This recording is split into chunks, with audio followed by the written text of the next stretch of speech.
I never thought one lost letter could steal 6 years of someone's life. But one day, a little boy who had been waiting for me beside an abandoned gas station called me by my name. And in that moment, I realized our meeting wasn't a coincidence. Before we begin, tell me in the comments, what would you have done in my place?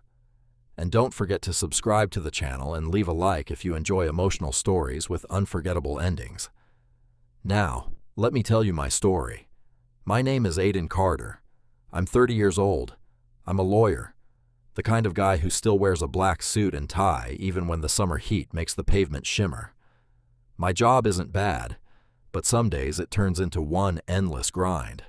Contracts, negotiations, court hearings, solving other people's problems until they somehow become your own. By the time evening rolls around, my head is buzzing so badly that all I want is to get home, silence my phone, and not talk to anyone. I always drove home the same way. There was a shorter route, but traffic there was always a nightmare. This road cut through an old industrial area where you could drive for minutes without seeing another car. Just abandoned warehouses, empty hangars, and an old gas station that had probably been shut down for at least 10 years. What always struck me was the smell. Somehow, the scent of old gasoline still lingered there. Crack the window open, and it drifted into the car. Stale fuel mixed with hot asphalt, rust and dust. The wind pushed dry leaves, loose gravel, and scraps of paper across the cracked pavement. A faded metal sign creaked every time the breeze picked up, like it was barely hanging on. The first time I noticed the boy, I didn't think much of it. He was sitting on an old tire beside one of the rusted gas pumps. Tiny, maybe 6 years old. Dark hair, blue t-shirt, white shorts. I figured his parents had to be nearby. Maybe their car had broken down, or maybe they lived somewhere around there. The next day, he was there again, and the day after that, then the next. A week went by, then another. It was definitely the same kid. Every evening, almost the exact same time. He never ran around, never played, never stared at a phone, never asked passing drivers for money. He just sat there, quietly watching the cars go by. Or rather, watching my car. At first, I convinced myself it was just a coincidence. Eventually, I stopped believing that. Every time my car came around the bend, he was already looking straight at me. He never waved, never smiled. He just waited. And his eyes, I still can't really explain them. Kids aren't supposed to look at people like that. There was something too calm about him, too focused. Like he wasn't 6 years old at all, but someone much older who already knew something about me that I didn't. A few times I almost pulled over. Then I'd talk myself out of it. Forget it, I'd think. This could turn into a real mess. These days, stopping to talk to a strange kid could easily become the kind of headache you spend months explaining to the police, or worse, to everyone else. So every evening, I drove past, but the feeling wouldn't leave me. It was like déjà vu, like I'd already lived through that exact moment, like something was supposed to happen there. That evening, the sun was hanging low over the horizon, shining straight through my windshield and making me squint. A truck ahead of me kicked up a cloud of dust that drifted lazily across the road. As I passed the old station, the familiar smell of stale gasoline filled the car once again. And, of course, he was there, sitting on the same tire, in exactly the same position. I muttered under my breath, "What are you doing here every single day?" Before I even realized it, my foot was already on the brake. The tires gave a short squeal. The engine went quiet. For a few seconds, I just sat there behind the wheel, wondering why I'd stopped. Then I got out. The car door slammed louder than I expected. The boy didn't even flinch. I walked closer. "Hey." "Hi," he answered calmly. Not a trace of fear, not even a hint of caution, like we'd had this conversation 100 times before. "Are you here by yourself?" He nodded. "Every day?" Another nod. Do your parents know you come here? He gave a small shrug. They do. His answers were short, simple, matter of fact, no hesitation, no signs that he was making anything up. I looked around, an empty road, an abandoned gas station, warm evening wind, no one else. So, who are you waiting for? He looked me straight in the eyes, for a long moment, long enough to make me uncomfortable. Then he quietly said, Someone. Does he ever come? Not yet. Then why keep waiting? For the first time, the boy smiled, just a little, because one day, he'll stop. I couldn't help but smile back. Well, I guess today he did. He simply nodded. I stood there for another minute, trying to make sense of any of it. Honestly, the conversation had gone nowhere. I hadn't learned a thing. Fine, I thought. If he's here again tomorrow, I'll call someone. Social services. Maybe the police. Let them figure it out. I turned and walked back to my car, opened the driver's door. I was about to get in when I heard the boy's calm voice behind me. See you tomorrow, Aiden. My hand froze on the door, slowly. I turned around. The boy was still sitting on that old tire, looking right at me, calm, expressionless, as if he'd just said the most ordinary thing in the world. But inside me, something dropped. I was absolutely certain. I had never told that kid my name. That night, I didn't sleep well. And I'm not saying that in some dramatic way. I mean, I literally kept waking up, checking the clock, staring at the ceiling and hearing that little voice in my head. See you tomorrow, Aiden. Not sir, not mister. Aiden. My name, the name I had never told him. By morning, I had already tried to explain it to myself about 10 different ways. Maybe he saw my name on some document in the car. Maybe he heard someone call me before. Maybe I had said it without realizing. But none of it made sense. My briefcase had been closed. My window had been up until I stopped. There had been nobody else around. And I knew, absolutely knew, that I had never introduced myself. The whole thing was a mess, and I hate mess. I'm a lawyer. My job is to take chaos, break it into pieces, and make it behave. But this was the kind of mess that refused to sit still. All day at work, I kept losing focus. A client was talking about a contract dispute, and I was staring at the page like an idiot, thinking about an abandoned gas station and a boy in a blue t-shirt. By 5:30, I stopped pretending I was fine. I packed my things, left the office, and drove straight toward that road. Not because it was on my way, because I wanted to know. The sun was lower than usual, the kind of dirty orange that makes everything look older than it is. Dust rolled across the asphalt in thin little waves. The closer I got to the gas station, the more I felt that strange déjà vu again. And there he was. Same old tire, same blue shirt, same white shorts, same calm look, like he had never doubted I would come back. I pulled over. This time, he smiled before I even opened the door. Hi, Aiden. I stood there for a second, one hand still on the car door. Okay, I said. We're going to start with that. With what? With how you know my name. He looked down at his sneakers and dragged one heel through the dust. I just know it. That's not an answer. It's the only one I have. I almost laughed, but there was nothing funny about it. I walked closer, loosened my tie, and sat on the concrete curb a few feet away from him. I didn't want to scare him. I didn't want to look like some grown man interrogating a child on the side of the road. What's your name? I asked. Liam. Liam what? He hesitated. Liam Brooks. Nice to meet you, Liam Brooks. He nodded seriously, like we were signing a contract. Nice to meet you too.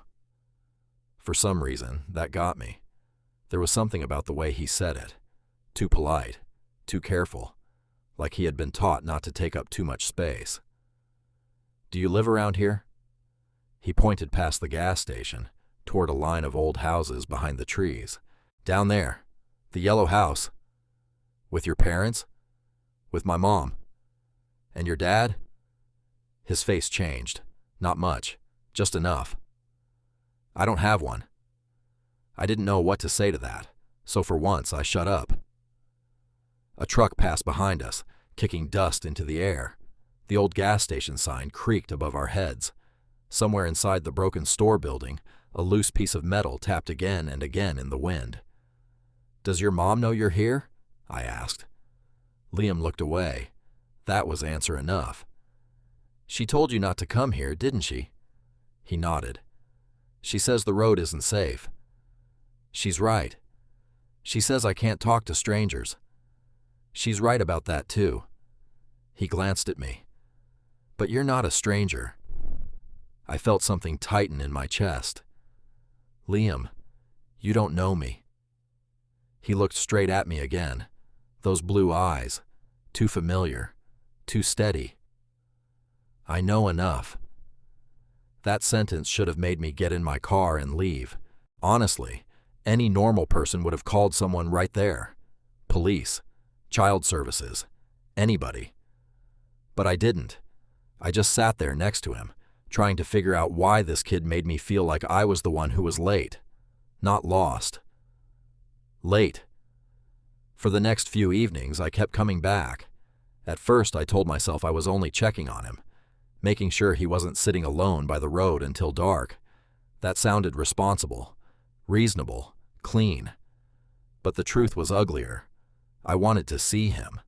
I wanted to know why he waited. And every time I pulled up, he was there. Sometimes he had a little backpack. Sometimes a juice box. Once he brought 2 chocolate chip cookies wrapped in a napkin and offered me one like it was the most normal thing in the world. "My mom made them," he said. "Does your mom know you're sharing them with me?" He shook his head. "Then I'm probably in trouble." "You look like you're always in trouble." I laughed. That surprised me. I couldn't remember the last time I'd laughed like that at the end of a workday. Not polite laughter, not office laughter, real laughter. Liam smiled too, and just like that, something shifted. We started talking, not about anything huge at first. Cars, dinosaurs, why gas stations have numbers on the pumps, why some clouds look like torn paper. He asked questions the way kids do, but he listened like an adult. One evening, he asked why I always wore a suit.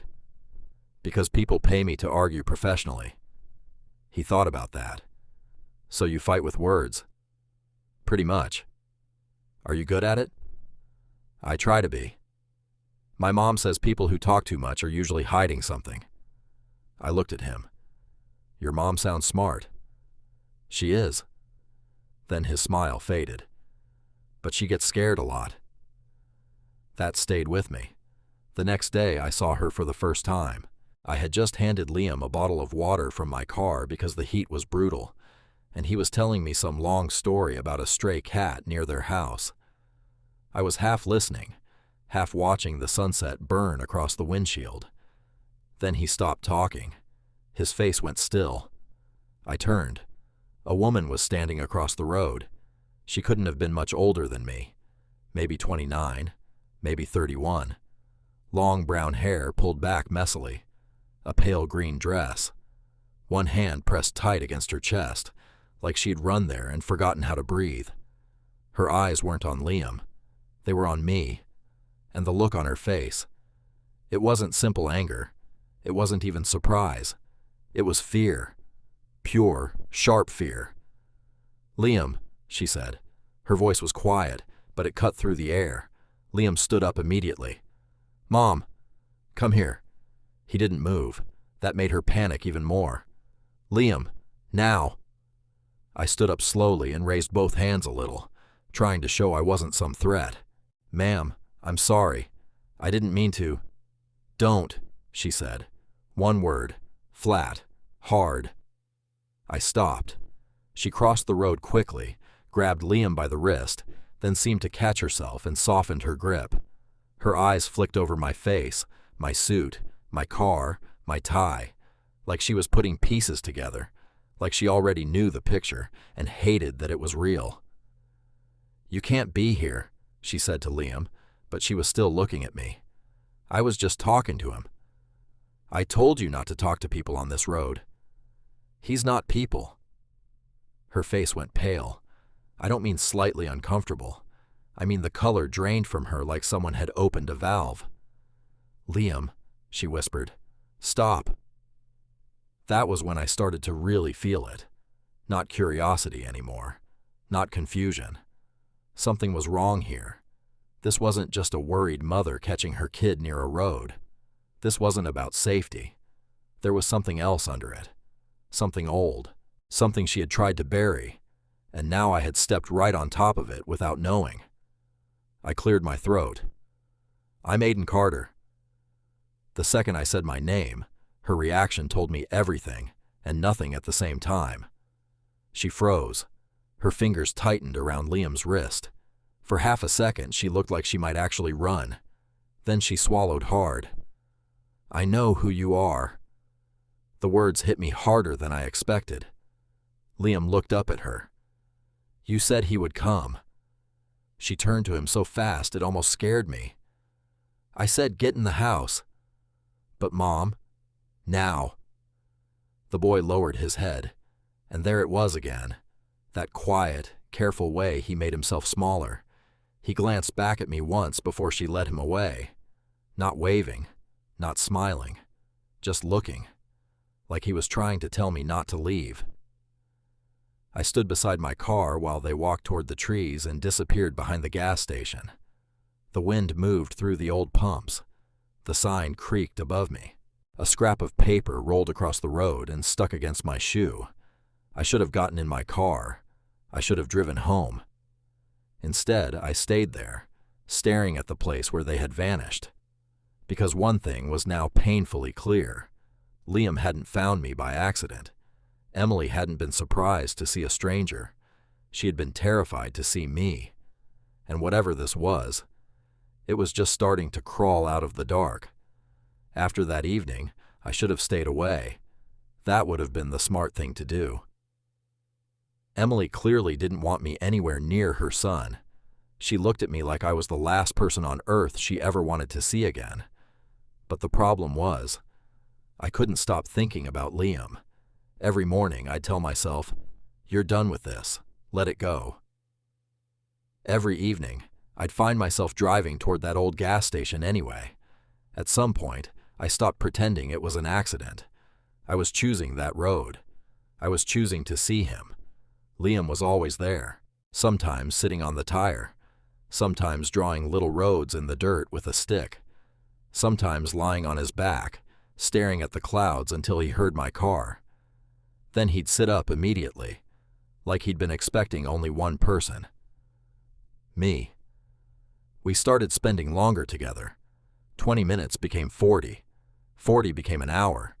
Most days we just talked. He told me about school, the stray dog that kept stealing sandwiches from a nearby construction site, the giant oak tree behind his house that he was convinced had a face hidden in its bark.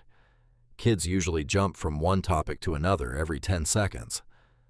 Liam didn't. He listened. He asked questions. Then he actually waited for the answers. One afternoon, he looked at my wrist.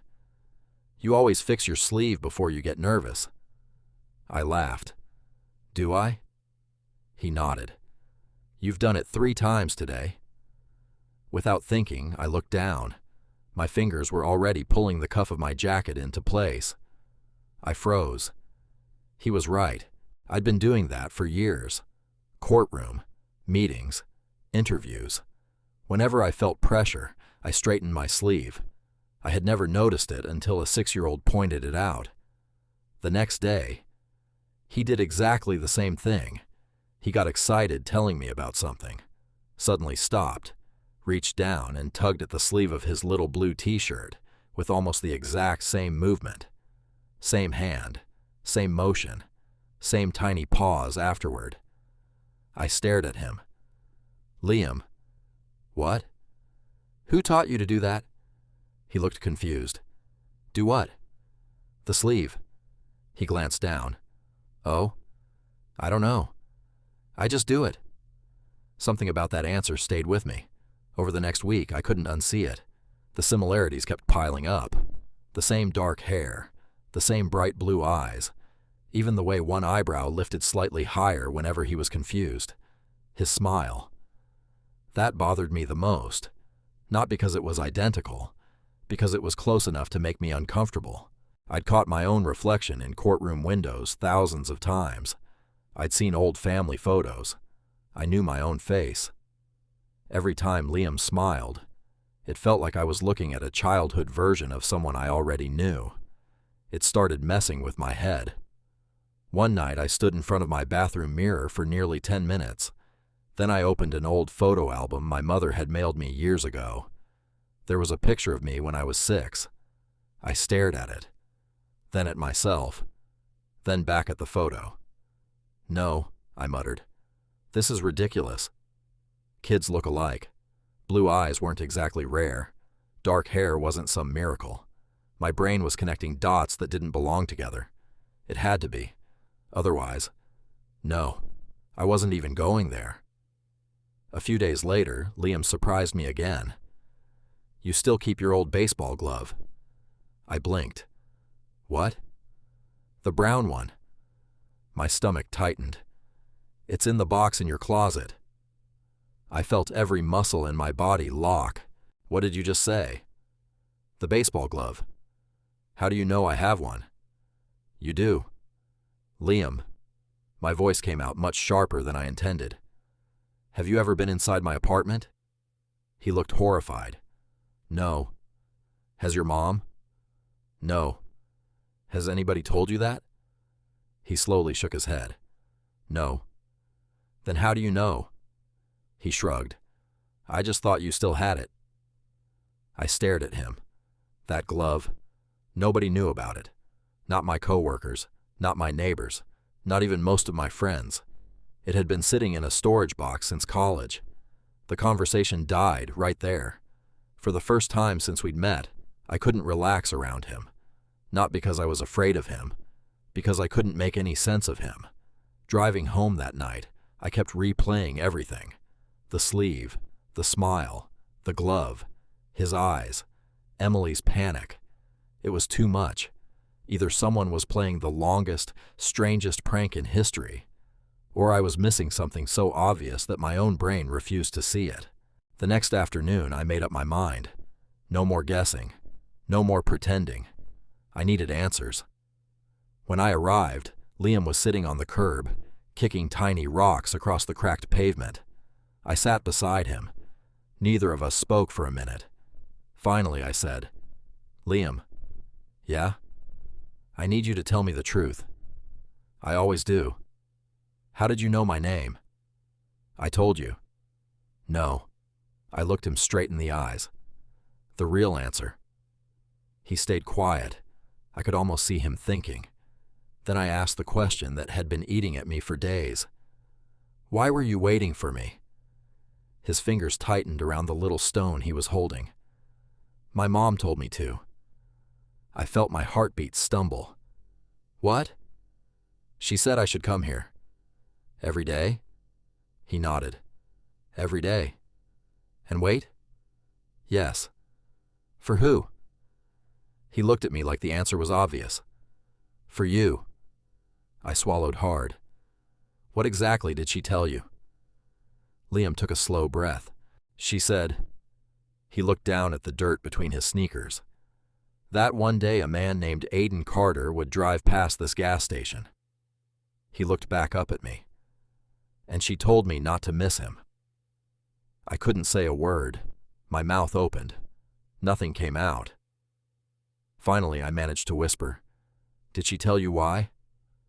Liam slowly shook his head. No. He paused, then quietly added, She only said that I had to keep waiting, because sooner or later, you would stop. I didn't go home after that. There was no way.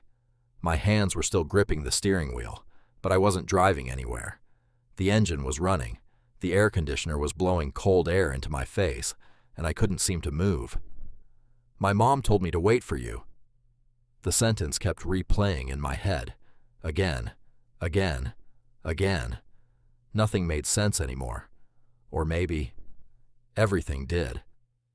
I looked toward the yellow house behind the trees. The porch light was on. A shadow moved behind one of the windows. I shut the engine off.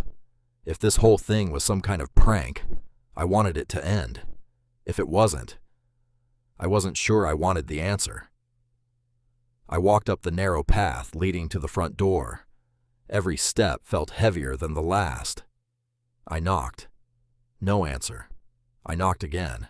A few seconds later, the door opened just enough for Emily to look outside. She already knew why I was there. I was wondering how long it would take, she said quietly. You knew I'd come. She nodded. I've been expecting this conversation for 6 years. 6 years. Hearing those words out loud made something twist inside me. She stepped aside. You should come in. The house was small but warm. There were children's drawings taped to the refrigerator, tiny shoes by the door, a backpack lying on the couch, a blue toy truck under the coffee table. It didn't feel like a stranger's home. That somehow made everything worse. Liam was nowhere in sight. He's asleep, Emily said, answering the question before I asked it. Neither of us sat down immediately. The silence stretched between us until I couldn't stand it anymore. Start talking. She closed her eyes for a moment.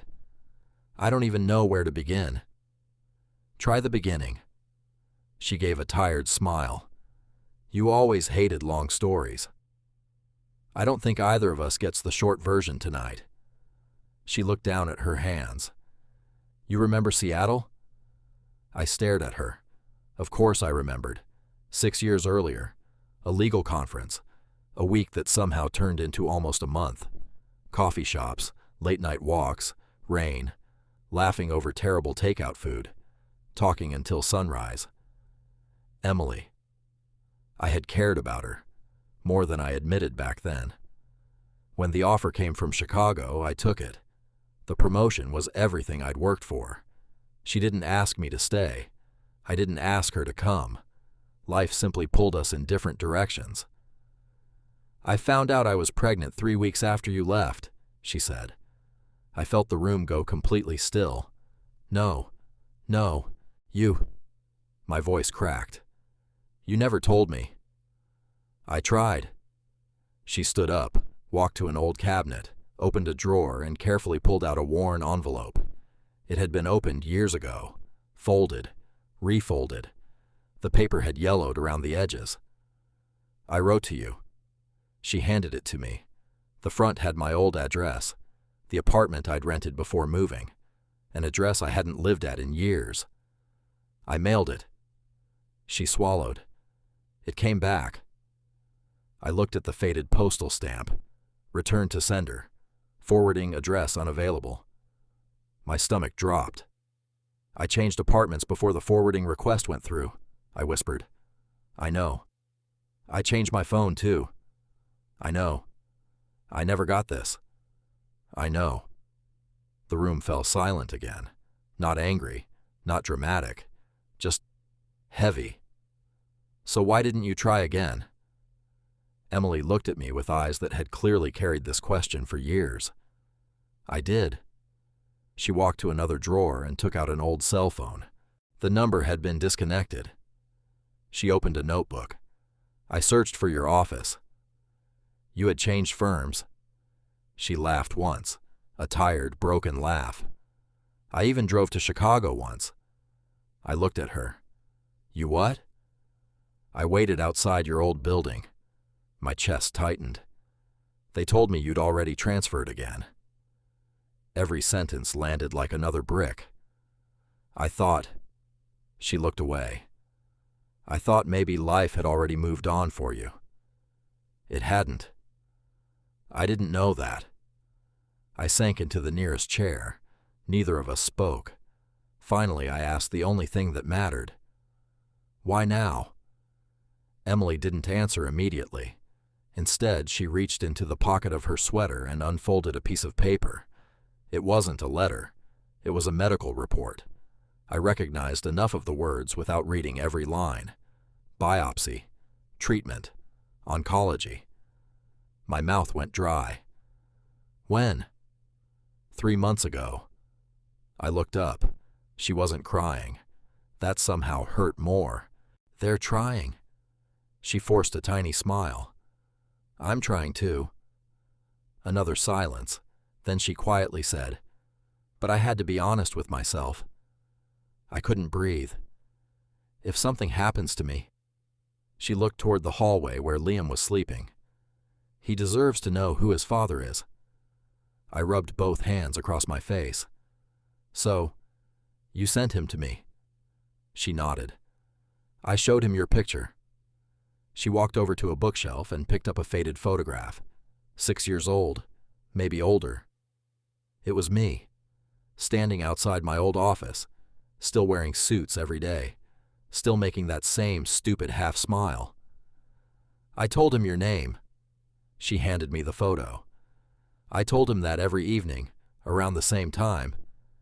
You drove past the old gas station. I stared at the picture. I never changed my route. No. You knew. I knew. You were sure I'd keep taking that road? She gave a small nod. You're predictable, Aiden. For the first time that night, I almost smiled.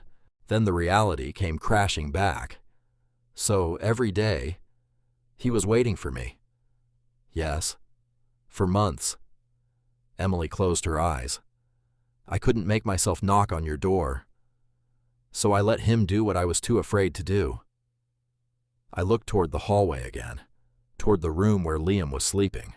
The little boy with dark hair, blue eyes, the same nervous habit of fixing his sleeve, the same smile, the same questions, the same calm voice, every strange coincidence, every impossible detail, every moment of déjà vu.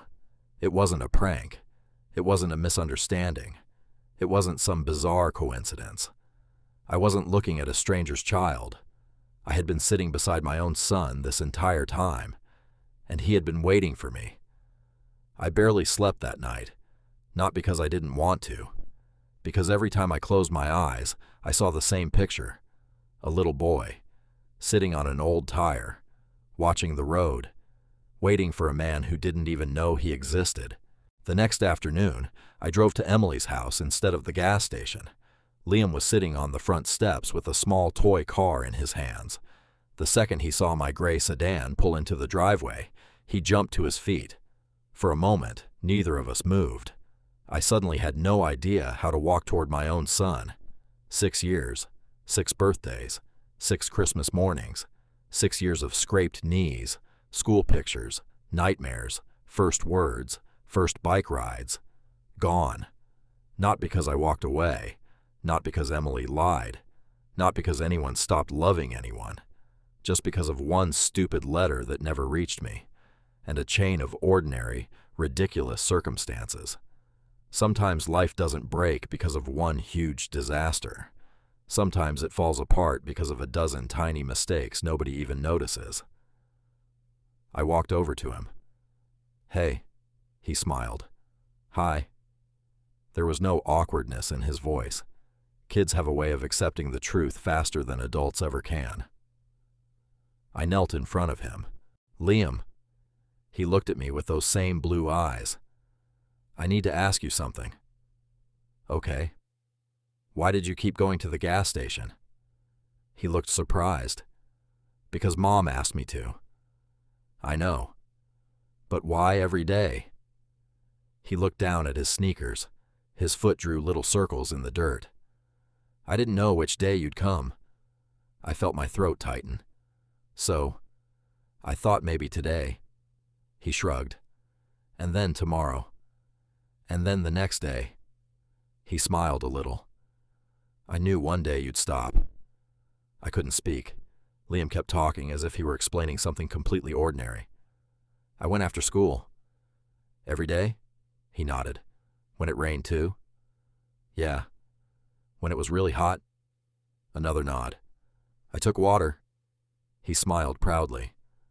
I even wore my baseball cap. I laughed through the lump in my throat. So nothing stopped you? He shook his head. It didn't matter. The weather was kind of whatever. I just didn't want to miss your gray car. He looked at me so honestly that it almost hurt. I was scared I'd blink, and you'd drive by. Silence. I don't know how long we stood there. Maybe 5 seconds, maybe a minute, maybe longer. Then he quietly said, every night before bed, I'd tell myself, maybe he'll stop tomorrow. That was it. Whatever wall I'd built around myself over the years, it cracked. I pulled him into my arms. He hugged me back immediately, like he'd been waiting to do that just as long as he'd been waiting beside that road. I'm sorry, I whispered. So sorry. He leaned his head against my shoulder. You came. 3 simple words, not an accusation, not anger, not disappointment. Just, you came. I closed my eyes. I won't disappear again. He pulled back just enough to look at me. Promise? I smiled. The kind lawyers can't break. He laughed. So, a real promise? The realest one I've ever made. He nodded once. I believe you. The months that followed weren't perfect. Emily started treatment. Some days were better than others. There were hospital visits, school projects, weekend breakfasts, baseball games, homework spread across my dining room table. There was still plenty of chaos. Life didn't suddenly become easy, but it became ours. One Saturday morning, Liam insisted on teaching me how to beat him at a video game. He still won, every single time. A few months later, the city finally demolished the abandoned gas station. The old pumps disappeared. The broken sign was gone. The cracked concrete was hauled away. For the first time in years, that stretch of road looked empty. One evening, Liam and I were driving home together. The same gray sedan, the same road. The headlights swept across the pavement as the sun disappeared beyond the trees. We reached the place where the gas station used to stand. There was nothing there now, just fresh dirt, a few patches of grass already pushing through. Liam looked out the passenger window quietly. Then he smiled. Not a big smile, just enough. He looked at me and said, Dad. I glanced over. Yeah, buddy? He looked back at the empty piece of land. You know, I don't have to wait for you anymore. I reached over and squeezed his shoulder. No, you don't. He rested his head against the window. Outside, the headlights rolled across the empty ground where an old gas station had once stood. The place where a little boy had spent 3 months hoping one gray car would finally stop. Tonight, it already had. What do you think this story teaches us? Have you ever wondered how many lives are changed, not by betrayal, but by silence, missed chances, or one message that never arrived? If this story touched your heart, don't forget to like the video, subscribe to the channel, and share your thoughts in the comments. Your support helps bring more unforgettable stories like this to life.